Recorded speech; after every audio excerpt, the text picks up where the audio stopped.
सबको झूले नमस्ते। तो आज मैं हूँ अलीपुर जू में, जो कि कोलकाता में है। और यहाँ पर जू में काफ़ी सारे एनिमल्स को हम देख सकते हैं। तो आज चलते हैं एनिमल्स और बर्ड्स, स्नेक्स सबको देखने के लिए। झूले तो आइए मेरे साथ।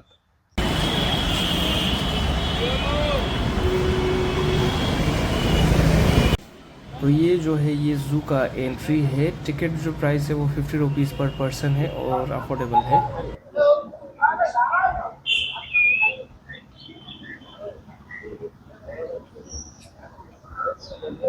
बात करें इन बर्ड्स के बारे में तो इन बर्ड्स का नाम है पेंटेड स्टॉक और ज़्यादातर ये नेपाल, बांग्लादेश, म्यांमार, इंडिया जैसे जगहों पे पाए जाते हैं।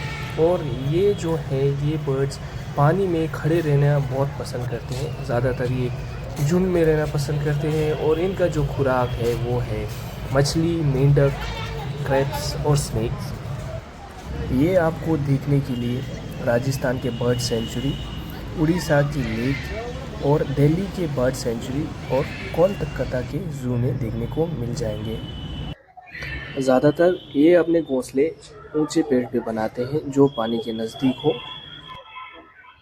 यहाँ तक अलीपुर जू के बारे में बात किया जाए तो अलीपुर जू का जो ऑफिशियल नेम है वो ज़ूलॉजिकल अलीपुर गार्डन है।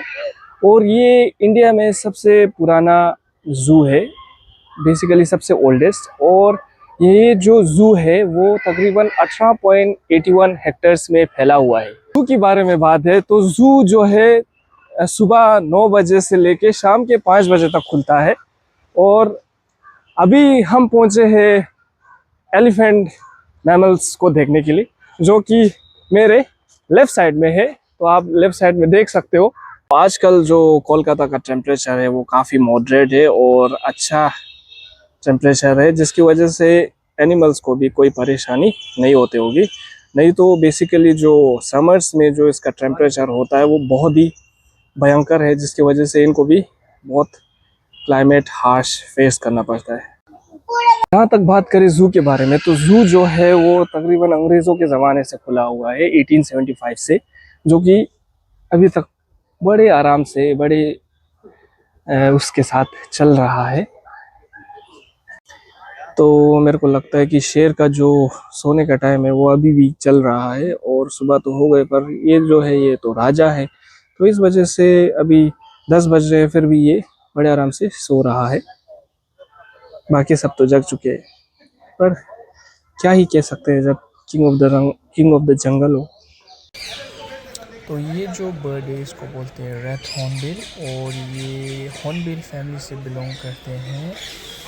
अभी जो ये बर्ड आप मेरे सामने देख रहे हो इसका नाम है इम्यू और ये जो है ऑस्ट्रेलिया में पाया जाता है। ये बर्ड जो है वो उड़ नहीं पाता है और ये अपने 56 डेज़ में 15 से 25 अंडे आराम से दे देती है। और ये जो है दौड़ने में बहुत ही अच्छा बर्ड है।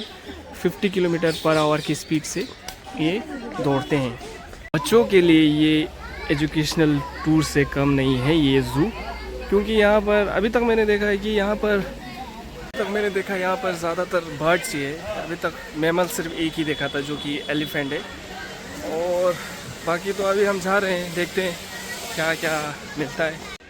तो रास्ते में काफ़ी सारे फूड कॉर्नर या स्टॉल भी है, जो भी आपको बोलना है बोल सकते हो।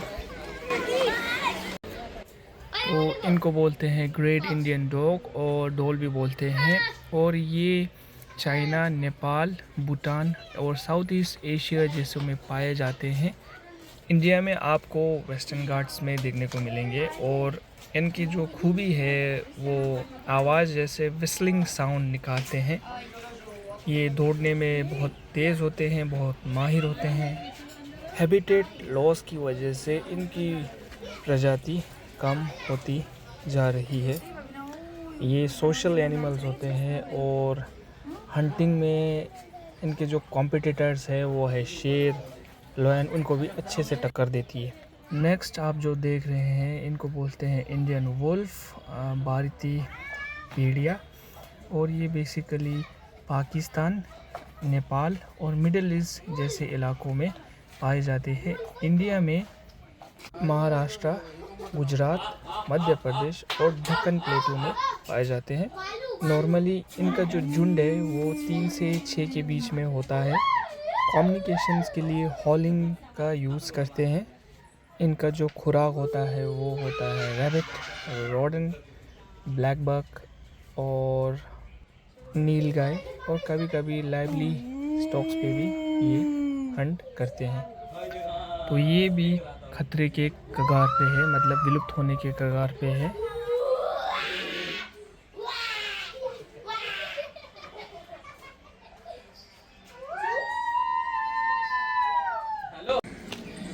तो आपको 82 मीटर्स पे आपको फॉक्स दिखेगा, 376 मीटर्स पे हिप्पोपोटेमस, 446 मीटर पे एलिफेंट, नहीं सॉरी 446 पे लायन, 548 पे एलिफेंट, और उसके बाद ड्रैगन फ्लाई या क्या बोलते हैं इसको, लिजर्ड बोलते हैं, पता नहीं कुछ बोलते हैं। उसके बाद ये सब दिखेंगे मतलब। तो चलते शुरू करते। बंगाल की शान बंगाल टाइगर्स, पैंथेरिया टाइगर्स जो कि अभी पता नहीं कहाँ पे है। वैसे भी ये लोग विलुप्त हो रहे हैं और यहाँ पर भी विलुप्त है। तो उसमें एक था जो कि दिखाई नहीं दे रहा था, कोने में छुपा हुआ था, तो यहाँ पर पूरी तरीके से हम देख सकते हैं। तो बाकी काफ़ी सारे ज़ू में भी मैं गया हूँ, पर इतने नज़दीक और सामने से पहली बार देख रहा हूँ यहाँ पे, और इसका जो आवाज़ है वो बहुत ही भयंकर है।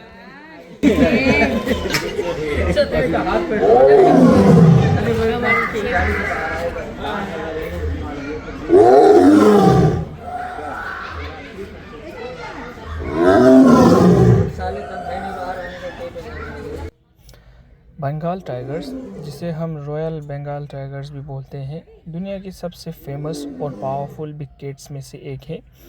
ये मेनली इंडिया, बांग्लादेश, नेपाल और भूटान के जंगलों में पाए जाते हैं। इंडिया में बंगाल टाइगर नेशनल एनिमल्स भी है। इसका जो रंग है वो ऑरेंज और ब्लैक स्ट्रिप्स का होते हैं, जो इसको जंगल में कैमोफ्लेज करने में मदद करता है। अडल्ट मेल बंगाल टाइगर्स बहुत बड़े होते हैं, कुछ तो 200 से 250 तक के हैवी होते हैं, और फीमेल्स थोड़ी छोटी होते हैं। बंगाल टाइगर्स एक सोलो एनिमल्स होते हैं, यानी कि अकेले रहना और अपने टेरिटरी मेंटेन करते हैं। ये मोस्टली रात को हंट करते हैं। इसका जो फेवरेट प्रे है वो डियर, वाइल्ड बोर और कभी कभी बड़े एनिमल्स जैसे बफेलो भी हो सकते हैं।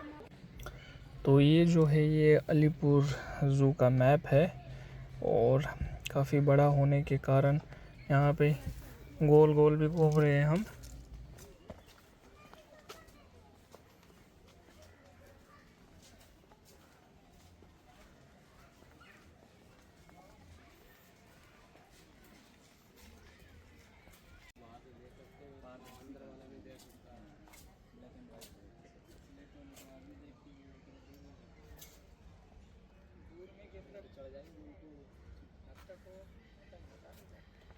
ये है तो क्रोकोडाइल है, पर इसके बारे में कोई नॉलेज नहीं है, जिसकी वजह से हमें पता नहीं चल रहा है, और ना ही हम आपको बता सकते हैं कि क्या है ये, क्योंकि बिल्कुल ही कैमरा फ्लैश है और बिल्कुल दिख भी नहीं रहा है। तो अभी हम रेप्टाइल हाउस में एंट्री कर रहे हैं।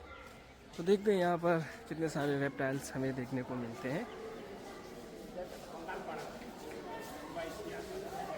तो यहाँ से शुरू होता है, जो कि बिल्कुल खाली है, कहाँ छुपा है पता नहीं, पर दिख गया वहाँ पे।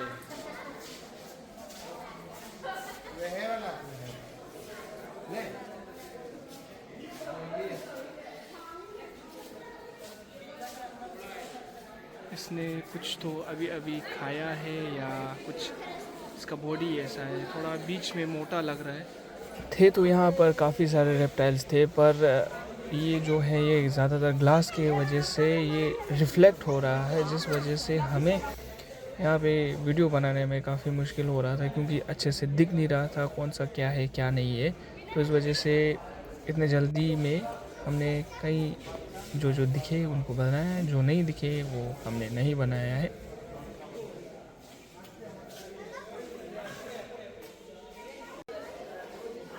तो इसको बोलते हैं मॉनिटर्ड लिजर्ड। दिखने में काफ़ी भयंकर दिखाई देते हैं। इनका जो स्किन है वो बिल्कुल रफ़ दिखाई देते हैं और बॉडी बिल्कुल स्ट्रॉन्ग दिखाई देते हैं। इनके जो पंजे होते हैं वो काफ़ी स्ट्रॉन्ग होते हैं और लेग्स भी बिल्कुल पावरफुल होते हैं।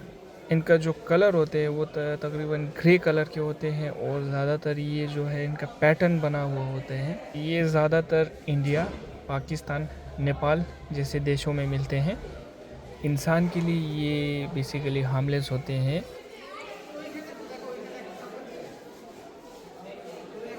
तो इनके लिए सैलेड का इंतज़ाम कर रखा है, देखिए देखिए।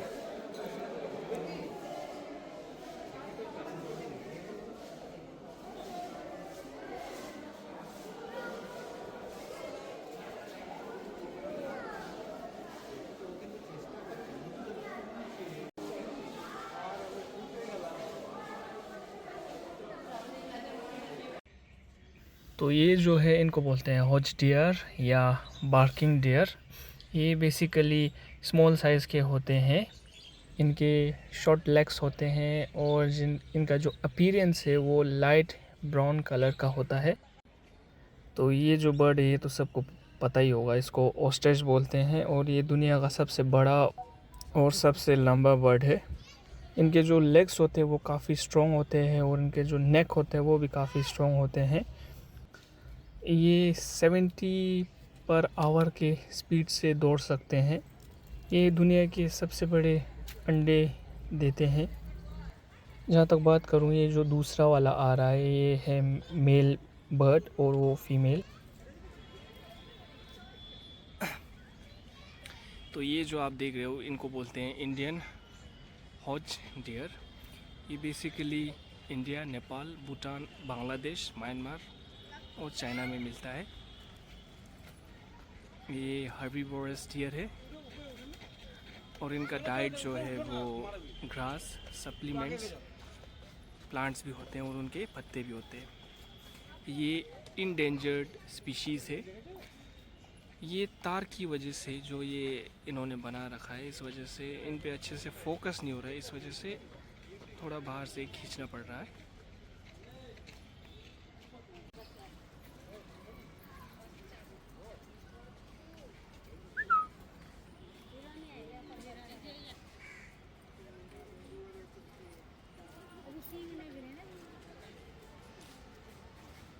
यहाँ पर दो डियर हैं जिनको बार्किंग डियर एक, दूसरे को स्पॉटेड डियर बोलते हैं।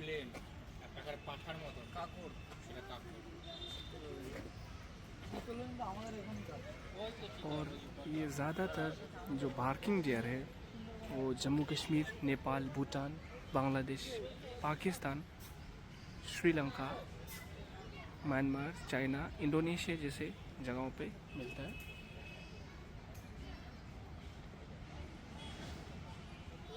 इनको बार्किंग डियर इसलिए बोलते हैं क्योंकि दूर से ये इनका जो साउंड है वो बिल्कुल एक डॉग या कुत्ते के भौंकने की तरह होता है। और जो मेल है उनका स्मॉल एंटेलर्स होते हैं जो हर साल शेड होते हैं या जो हर साल निकाल देते हैं। वो इस तरीके का दिखाई देता है। स्पॉटेड डियर इसलिए बोलते हैं क्योंकि इनकी जो शरीर में dot dot white dot dot की तरह होते हैं, तो इस वजह से इनको स्पॉटेड डियर बोलते हैं। और ज़्यादातर ये जो है ये इनका जो बॉडी है वो रेडिश दिखाई देता है, जो कि आप देख सकते हो उधर। और ये खाते हैं, इनका जो वेजिटेशन है वो यंग शूट्स ग्रास है। और जो मेल्स है उन्हीं के पास एंटेलर्स होते हैं और उनका जो बॉडी है वो फीमेल से थोड़ा बड़ा होता है। तो इनको बोलते हैं ब्लैक बक। और ज़्यादातर ये जो है वो ग्रासी लैंड में पाया जाता है। और ये जो है इनके जो एवरेज बॉडी लेंथ है वो तकरीबन 270 से लेके 310 सेंटीमीटर तक होता है। और मेल का जो है वो 240 से लेके 265 तक होता है सेंटीमीटर्स में। और जहाँ तक बात करें ये एनिमल्स के बारे में, तो ये हर्बीवोरस होते हैं और ये ज़्यादातर खाना पसंद करते हैं विच ग्रासेस। और इनका जो लाइफ स्पैन है वो तकरीबन 10 से 15 साल होता है, और ये भी एक्सटेंशन के कगार पे या थ्रेटेंड है।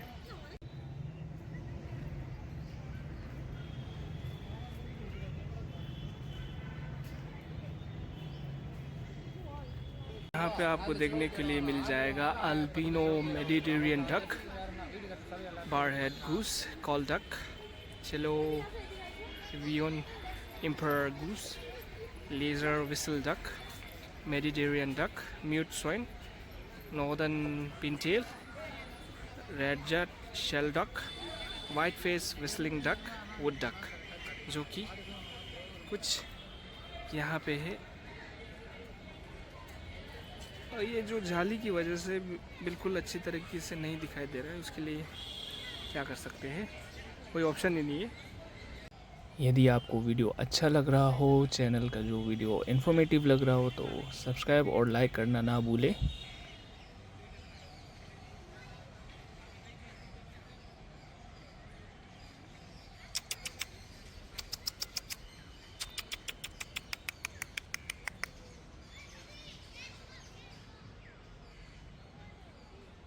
तो ये जो है ये एनिमल्स इतने फ्रेंडली हो चुके हैं कि अभी ये बुलाने पे आ रहे हैं। तो ये है स्लॉथ बियर, जो कि बिल्कुल लेटा हुआ है। तो इस बर्ड का नाम है कैसोवरी, और ये दुनिया का सबसे पावरफुल और डेंजर बर्ड है। इसके पहचान हम ऐसे कर सकते हैं, इसका थिक फेदर और शाइनी फेदर होता है। इसका जो हेड है वो ब्राइट ब्लू हेड का होता है, और इसका थ्रोट जो है वो रेड कलर का होता है, जो आपको दिख रहा है। ये आपको ऑस्ट्रेलिया और जिनेवा जैसे इलाकों में मिलते हैं, और ये बर्ड फ्लाइटलेस होते हैं, मतलब उड़ नहीं पाते हैं।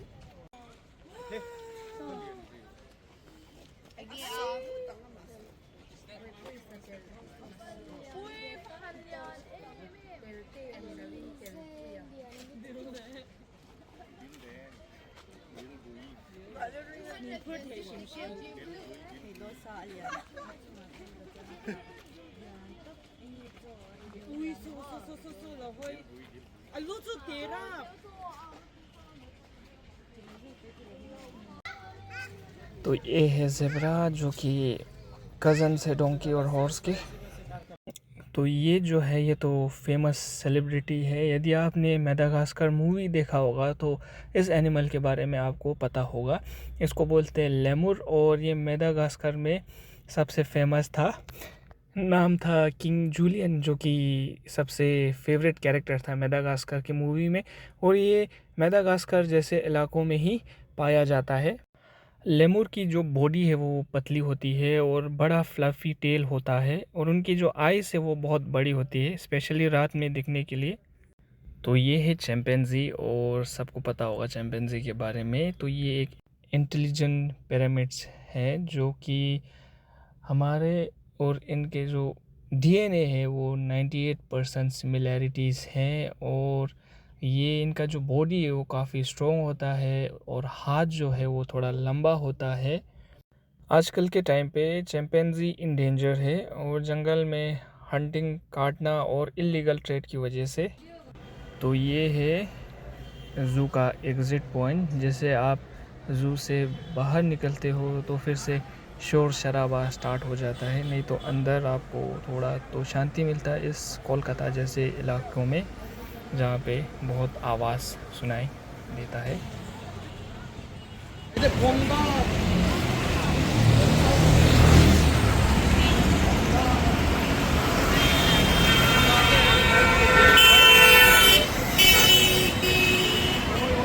तो इसी के साथ जो ये ज़ू था बहुत ही अच्छा था।